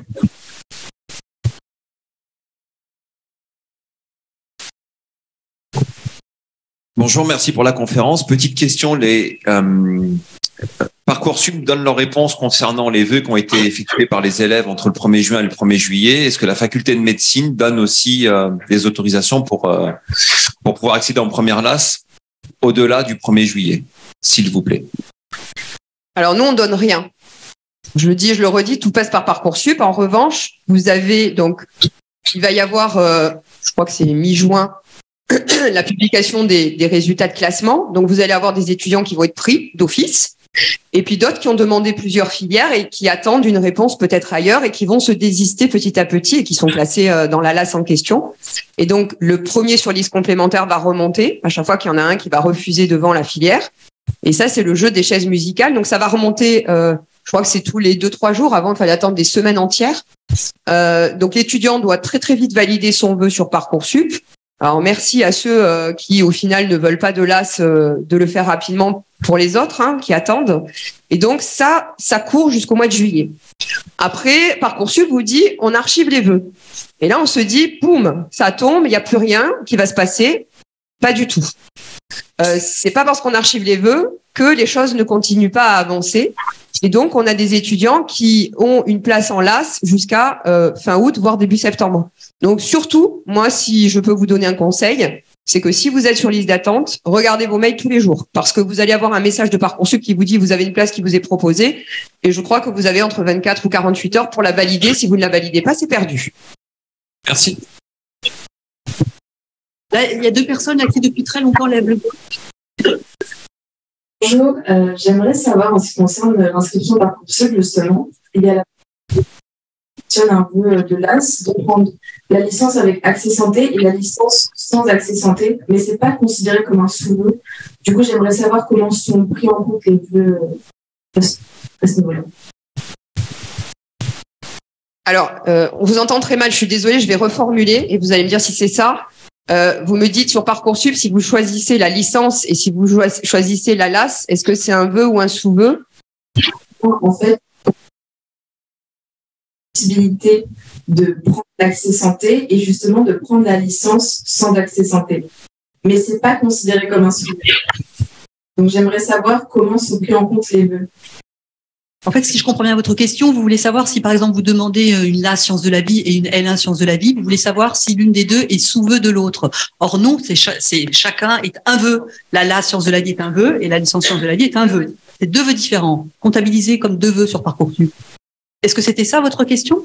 Exactement. Justement, quand je sélectionne une LAS sur Parcoursup, j'ai la possibilité de cocher 2 cases, soit licence accès santé, soit licence sans accès santé. Alors, vous faites très attention parce que je crois qu'il y a eu ce problème en STAPS l'année dernière. Les étudiants ont coché la licence sans l'accès santé et la LAS avec l'accès santé. Et en fait, ils ne voulaient pas de la LAS avec accès santé. Et donc, on a étudié des candidatures en accès santé alors que les étudiants ne voulaient plus après, une fois qu'ils ont eu leurs résultats, avoir l'accès santé. Ils voulaient simplement la licence. Quand vous cochez la LAS, vous cochez la LAS. Vous ne cochez pas la licence au-dessus, sinon vous allez candidater aussi en même temps sur la licence. Et donc, les 2 vœux sont pris en même temps. C'est 2 vœux. 2 choses différentes. Merci. Alors moi j'ai 2 questions. Merci aux intervenants déjà pour la qualité des réponses. Alors, c'est considéré comme des vœux, c'est-à-dire si on met là c'est santé, mineur droit, puis mineur SVT, puis mineur, c'est tout le temps des vœux. Chaque classe est un parcours différent de l'autre, donc c'est pas des sous-vœux, c'est un vœu LAS droit, un autre vœu LAS, voilà. Donc si on demandait 8, on a pris 8 choix. Oui, on a déjà 8 vœux sur les 10. Ouais. Et ma deuxième question, à quel moment dans la première année on demande si notre choix pour partir en kiné, en maïeutique, etc. Comment ça se passe, ou est-ce qu'il faut attendre la fin du concours et puis le premier choisi, quoi, en gros? Non, alors il y a deux choses. Il y a dans le cursus de l'AS, vous avez votre année et vous devez candidater ou pas. Voilà. C'est pas parce que vous avez les conditions. Vous pouvez très bien avoir 10 à toutes les UE santé et ne pas souhaiter candidater parce que vous estimez que vous n'avez pas le niveau pour essayer soit de passer à l'oral, soit de passer en qualité de grand admis. Donc ça, c'est le choix de l'étudiant. Donc il faut d'abord candidater et après on choisit la filière qu'on veut. Donc ce qu'on fait à Nice, certaines universités font candidater dès le début de l'année. Nous, on est très gentils, on attend quand même les résultats du S1 pour que l'étudiant sache un peu où il en est. Et là, on a les résultats qui ont été publiés. On a eu le jury des livres le 30 janvier. On a publié le soir même. Et on va faire candidater les étudiants pour savoir s'ils veulent candidater à l'accès santé au mois de février ou au mois de mars. Et dans un deuxième temps, ils choisiront leur filière. Donc, c'est-à-dire, je candidate et je veux candidater donc à au moins 2 des filières proposées MMOPK. C'est minimum 2. Il peut très bien cocher les 5. Il fait comme il veut. Il peut en cocher 3, 4, voilà. Et ça, c'est juste après. On n'attend pas la fin de l'année pour leur demander. De toute façon, après les résultats, on leur redemandera ce qu'ils veulent, puisque certains étudiants, quand ils sont très bien classés et qu'ils ont tout coché, ils sont placés sur les 5 filières. Donc, il faut bien qu'ils fassent un choix in fine de savoir s'ils veulent aller en médecine, en kiné, en pharma, etc. Il y a des classements dans chaque filière. Bien sûr. Ok. Il y a 5 classements. Merci. Merci pour votre intervention. Je voulais juste savoir la répartition des différentes places. En fait, il y avait 90 places pour lettres et les nombres de places, on peut les trouver quelque part. Alors normalement sur Parcoursup c'est noté. Enfin je sais pas, mais normalement ça devrait être noté. Sur le nombre de places, donc en droit, vous avez 102 places. En éco-G 110. 180 en ST, 180 en SV, sciences de la vie, 216 en STAPS, 90 en lettres, 162 en psycho et 90 en histoire, ce qui fait 1130. Oui, bonjour. J'ai juste une petite question par rapport au classement pour les filières. En fait, un étudiant qui candidate à 3 filières sur MMOPK, il peut se retrouver, il va passer plusieurs oraux éventuellement, ou il peut être grand admis dans l'une des filières et pas dans les autres, ou oui. Donc, première condition, réussir l'année. On est d'accord. Passer l'écrit du premier semestre, passer l'écrit du second semestre. On fait ensuite la moyenne entre la licence pondérée, ce qu'on a dit tout à l'heure, la note de licence, et les notes écrites des 2 semestres. Ça génère un classement 5 fois, puisque les étudiants, la plupart du temps, disent « je veux participer aux 5 ». Pourquoi je dis 5 fois? Parce qu'en fait, on aura un classement de médecine, et pour le Lassin, il y a 140 places. On aura un classement de dentaire, mais pour le Lassin, il y a 30 places. Donc, les conditions ou le nombre de grands admis n'est pas le même dans la filière. Et donc, pour les dentistes, par exemple, ils ont offert 30 places au LAS 1. Donc, je vais aller de 1 à 15, je mets une barre. Voilà les 15 grands admis potentiels de dentaire. Alors qu'en médecine, c'est 70. Donc, le 40e en médecine est grand admis, mais il ne le sera pas en dentaire si c'est le même classement. Et en général, c'est le même classement. Ce qui veut dire que les étudiants auront une réponse. Vous êtes grand admis là en ça ou pas. Vous avez à l'oral pour ça ou pas. 5 fois. Alors, ensuite, on leur dit, vous n'êtes pas grand admis, mais votre note est suffisante pour aller à l'oral. Donc, vous irez à l'oral, ou pour médecine, ou pour dentaire, ou pour pharma, ou pour maïeutique, mais pas pour kiné. Une fois que l'unique procédure d'oral est passée, ils ont une note d'oral qu'on additionne aux notes des écrits et on refait 5 classements. On fait 5 classements pour les 70 places restantes pour médecine, pour les 15 places restantes en dentaire, etc. Et ensuite, on dit, maintenant que vous avez vos 5 nouveaux classements après les oraux, qu'est-ce que vous voulez faire? Et donc, celui qui avait les 5 dit, moi, je veux dentaire. On vire une place en médecine, on vire une place dans les 5 autres, et on descend comme ça. Merci beaucoup. Il y a une question sur la question Amphi 1. Oui, Amphi 1. Oui. Je voudrais savoir si on échoue en LAS 1, en LAS 2, a quand même la moyenne. On peut aller en LAS 3 et avoir un diplôme, avoir une licence de santé. Alors, vous ne pouvez pas avoir de licence de santé puisqu'elle n'existe pas à Nice. En revanche, si vous êtes en LAS 1, LAS 2, LAS 3, je reviens à l'histoire, puisque depuis tout à l'heure, je parle de l'histoire. Si vous validez chaque année de votre cursus, vous allez avoir au final une licence d'histoire. C'était l'objectif de la réforme, de ne pas se retrouver sans rien quand on restait en santé, en passait 1 an, 2 ans, voire à titre dérogatoire une 3e année, qui était très réduite. C'était de se dire, ces étudiants-là, au bout de 3 ans, ils n'ont rien. Et là, vous allez continuer votre parcours, même si vous ratez en santé, mais vous allez au final avoir un diplôme qui sera le diplôme de votre LAS, de votre licence disciplinaire. Oui, mais en LAS 3, on ne peut pas avoir une licence de santé. Donc. Non, ce n'est pas une licence en santé, là. C'est une licence avec un accès santé. Ce n'est pas une licence de santé. 2 choses différentes. Certaines universités proposent ce type de licence, mais pas à Nice. Donc, on peut demander en LAS 2 si on peut aller dans une autre université après pour... Ça, c'est beaucoup plus compliqué. Le parcours licence santé est un parcours bien défini par les universités qui le proposent et je pense qu'il vaut mieux rentrer dès la première année dans ce parcours. Donc, il vaut mieux se renseigner dès maintenant sur votre projet et savoir quelles sont les universités qui proposent ce type de licence en santé. Merci. Moi, je voulais savoir si quand la première année, on est admis, par exemple, en pharmacie, mais qu'on préfère passer la 2e année pour retenter dentiste ou médecine, est-ce que si on rate, du coup, la 2e année, on peut pas aller en c'est vous qui choisissez. Donc, en fin de première année, on va vous dire, vous n'avez pas eu dentiste, vous avez eu pharmacie. Et beaucoup d'étudiants ont dit, non, finalement, je le retente. Donc, ils perdent le bénéfice de cette place-là. C'est pour cette raison unique qu'on a changé le nombre de places offertes au LAS 2. Parce que les LAS 2 ou 3, c'est leur dernière chance, eux. Et quand vous leur dites, voilà vos résultats, voilà vos concurrents, vous avez accès à ça, ça ou ça. Et là, ils choisissent, peut-être par défaut, mais en tout cas, ils choisissent.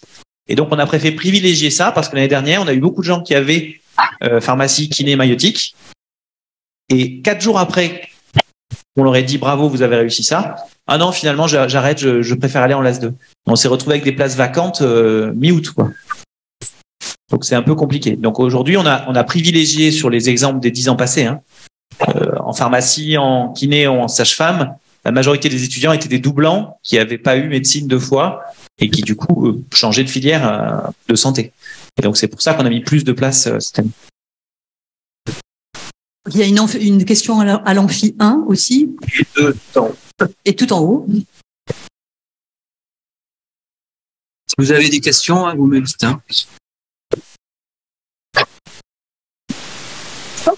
Il y a une question en amphi 1, Jean-Christophe? Il y a une main en tout cas levée.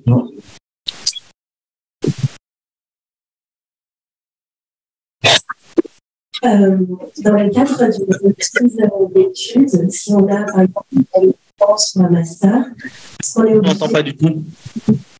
Dans le cadre d'une reprise d'études, vous m'entendez? Oui, allez-y.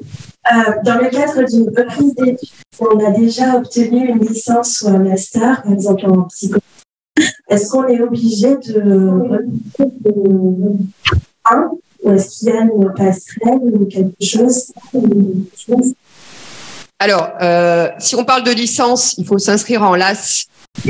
Alors après, il y a des petits malins, je le dis, qui font des licences STAPS, par exemple, et qui nous disent « Ah, je veux faire une LAS 1 ou une LAS 2, mais comme j'ai déjà ma licence en STAPS, je récupère toutes mes notes des UE disciplinaires et je passe que santé. » Donc ça, c'est mort. Ça, vous oubliez, le ministère, il a dit niet. Donc, c'est interdit. Vous récupérez pas des notes parce que vous avez déjà une licence en STAPS. Ça, c'est le premier point. Donc, oui, il faut repasser par une LAS 1 et il faut tout repasser. Voilà. On peut pas récupérer des notes qu'on aurait eues 2 ans derrière parce qu'on les a validées. Par contre, je crois que vous avez parlé de master. Il faut savoir qu'il y a un système de passerelle qui existe avec un niveau master minimum. Donc ça, c'est un autre dispositif qui existe pour rentrer dans les cursus santé. Là, je vous invite à aller sur notre site internet parce que je pense que ça n'intéresse pas les gens qui sont là dans l'assemblée. Donc, avec un master, on peut prétendre à un accès santé, mais je le rappelle, il y a beaucoup de demandes. C'est sur dossier et derrière, il y a un entretien et il n'y a pas beaucoup de place. Voilà. Mais c'est un dispositif particulier qui existe. Sur le site de la faculté de médecine, en fait le titre c'est Passerelle. Hein. Vous allez voir sur le site de la faculté et vous aurez toutes les informations qui sont très détaillées sur ce dispositif de Passerelle.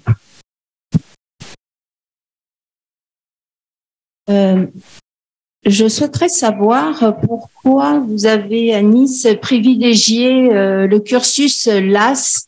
Alors j'ai compris que c'est parce qu'il y avait une différence de niveau de connaissance entre les LAS 1 et les PASS. Pourquoi ne pas avoir privilégié uniquement les PASS? Je l'ai dit tout à l'heure parce que c'est interdit. C'est interdit, c'est ça? Voilà, par le décret, il y a marqué en toutes lettres interdit d'avoir plus de 50% de PASS. Donc on l'a compris comme ça. Et du coup, on a fait l'inverse. Mais on n'a rien privilégié. Évidemment, peut-être vous n'avez pas assisté au début, mais on n'a rien privilégié du tout. Hein. On a fusionné deux groupes en un seul, et au lieu d'avoir un groupe qui avait 70% de santé et 30% de licence, et l'autre l'inverse, ça nous faisait quelque chose de totalement hétérogène en deuxième année qui n'avait aucun sens. Et donc en fusionnant les deux, on a simplifié les choses. Ils ont 50% de santé, 50% d'autre chose, et ils sont tous au même niveau en deuxième année. Oui, absolument. Mais c'est vrai qu'il y a une grosse différence par rapport à la PACES. Ah oui, on a perdu de toute façon 50%, mais ça, c'est le décret. Hein. Ouais, je comprends. Mais je pensais qu'on aurait pu, j'ignorais, c'est pour ça que je vous posais la question. J'étais peut-être... La réglementation prévoit obligatoirement une LAS. Quoi qu'il arrive, en revanche, on ne peut pas faire du tout PASS. Donc nous, on a fait du tout LAS, PASS. D'accord. Voilà. Merci.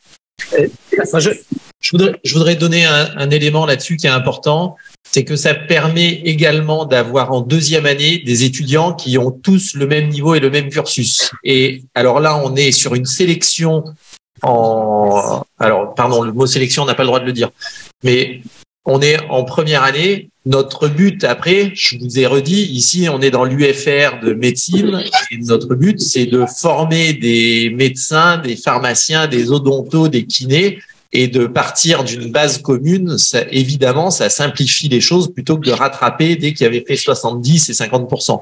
Donc, il faut aussi voir que là, on est uniquement sur l'accès, mais le but, à terme, c'est d'exercer un métier et de l'avoir appris dans des bonnes conditions où, dès la deuxième année, on n'est pas en rattrapage de ce qui n'aurait pas été acquis en première année.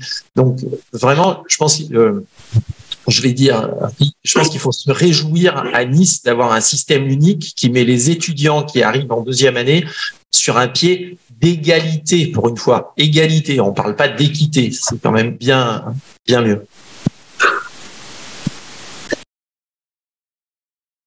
Est-il possible de candidater dans plusieurs facultés de médecine en France sans dérogation? S'il vous plaît, merci. Vous pouvez candidater où vous voulez. On a des candidatures qui viennent de toute la France.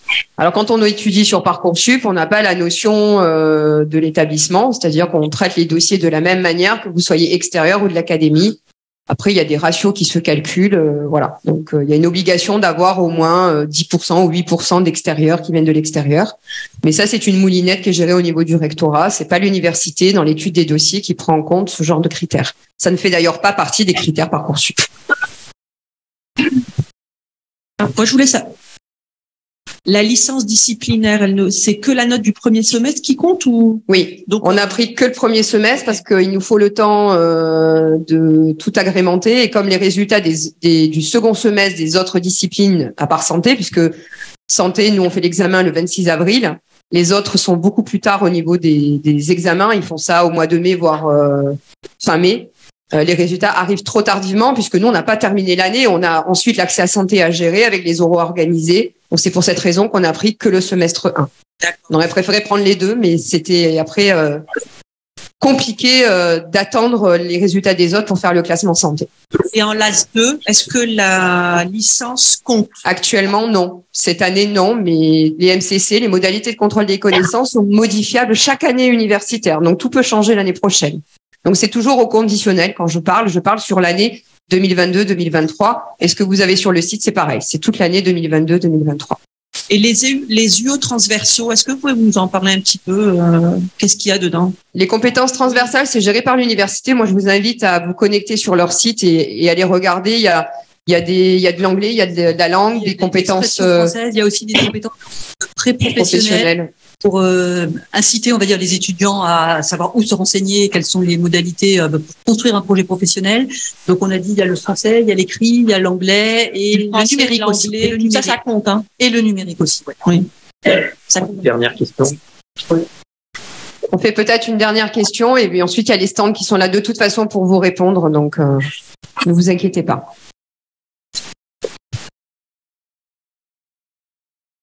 Bonjour, je voudrais savoir pour l'accès santé. On doit. Pardon. Alors on va faire déjà l'amphi qui est à distance parce qu'il y a 2 questions en même temps et ensuite on fera l'amphi présentiel. Je suis désolée. Hein. Allez-y, c'est l'amphi 1. Oui, c'est l'amphi 1. Allez-y, parlez bien fort parce qu'on vous entend très très mal. Parlez plus fort. Je voulais savoir, pour l'accès santé et la partie santé des LAS, est-ce qu'il y a en terminale des spécialités qu'il vaut mieux avoir choisies pour à la fois être pris et vivre et réussir en fin d'année 1? Alors, je vais parler pour la partie santé, on est bien d'accord, puisque j'ai dit tout à l'heure que la sélection Parcoursup se faisait aussi par rapport à la discipline que vous allez choisir. Pour la partie santé, j'ai dit tout à l'heure qu'on prenait les matières scientifiques première terminale. Donc, que vous ayez fait maths, que vous ayez fait physique, que vous ayez fait biologie, peu nous importe. C'est au choix de l'étudiant. Je pense que c'est par rapport aussi à son appétence par rapport à certaines disciplines plutôt qu'à d'autres. Le but étant d'avoir les meilleures notes sur Parcoursup, parce que l'algorithme va faire des calculs. Mais après, peu importe ce que l'étudiant choisit, du moment que c'est des matières scientifiques pour le côté santé, nous, on est très contents. Voilà. D'accord. La question dans l'amphi 2, et on s'arrêtera là ensuite. Oui, bonjour. Je voulais savoir, comme il faut choisir une licence en plus de la santé sur Parcoursup, qui décide, qui traite le dossier, la licence ou la santé ou les deux? En fait, c'est l'inverse. Vous choisissez une licence et en plus, vous prenez une option santé. Donc, c'est la licence qui traite. Qui porte. Tout à fait. D'accord, ça n'arrive pas chez vous. Alors, le jury est raccroché à la licence, sans la santé. Mais à l'intérieur du jury LAS, et seulement LAS, pas sur la licence sans santé, il y aura automatiquement un enseignant de médecine, enfin de santé, qui sera intégré dans le groupe, dans la commission Parcoursup, pour pouvoir justement que nos critères soient valorisés dans le cadre de l'étude de ces dossiers, dans le cadre de cette commission spécifique à l'AS. Voilà. Et du coup, tout à l'heure, vous avez dit que ça comptait pour 2 vœux si on faisait sans santé et avec santé. Normalement, oui, ce sont 2 parcours différents. Mais oui, mais en fait, non, on a commencé à remplir Parcoursup et ça compte que pour un vœu. Alléluia. Je sais pas. En fait, ce que j'ai l'impression qu'il y a un problème de terminologie et de termes. En fait, on demande une LAS, une licence accès santé. On ne demande pas une licence et l'accès santé. Donc, quand vous demandez une LAS, vous avez le choix sur Université Côte d'Azur sur 8 LAS différentes. Donc, vous demandez autant de LAS que vous le souhaitez avec tout ce qu'on vient d'expliquer sur le contenu de la discipline. Et puis, si vous souhaitez demander une licence disciplinaire simple, vous la demandez. Mais vous n'avez pas à demander la licence sciences de la vie et rajouter quelque chose en santé. C'est inclus dans le dispositif LAS. Quand vous candidatez sur LAS, la LAS, c'est exactement tout ce qu'on a décrit. D'accord. Voilà. Très bien. Merci. Allez-y. Merci beaucoup. Allez-y. Excusez-moi, j'ai une question. Ce sera la toute dernière. Ce sera la dernière. Ensuite, vous irez sur les stands, parce qu'on avait dit que c'était la dernière. Allez-y. Je voulais juste savoir, parce que vous avez dit que si, par exemple, on échoue la première année de médecine, la première année, je voulais savoir, du coup, on va en deuxième année de licence, mais est-ce que j'ai pas compris comment on pouvait, par exemple, refaire le concours. Comment on fait, c'est quoi la passerelle? Non, attendez, il y a 2 choses. Soit vous avez validé votre LAS 1 et vous avez candidaté en santé et vous n'avez pas eu santé. Comme vous avez validé votre LAS 1, vous pouvez passer en LAS 2. C'est automatique. Il n'y a pas de passerelle. Si vous avez validé votre première année, vous passez en deuxième année. Ok, donc si c'est votre question. On ne peut pas recandidater pour la médecine. Une fois qu'on vous pourrez recandidater en LAS 2, en fin de LAS 2, en ayant validé votre année et les nouveaux prérequis de la LAS 2. Chaque année, vous pouvez recandidater en santé, sauf si vous redoublez, si vous êtes au même niveau de la licence, vous ne pouvez pas. Mais en passant en LAS 2, vous recandidaterez l'année d'après ou en LAS 3. Et du coup, sur les stands, on peut vous l'expliquer. On doit Je vous invite à nous rejoindre sur les stands parce qu'avec le brouhaha de la salle, on va pas trop bien comprendre votre réponse. En tout cas, merci de votre attention. Merci d'être venu et je vous souhaite à tous une bonne journée. De rien.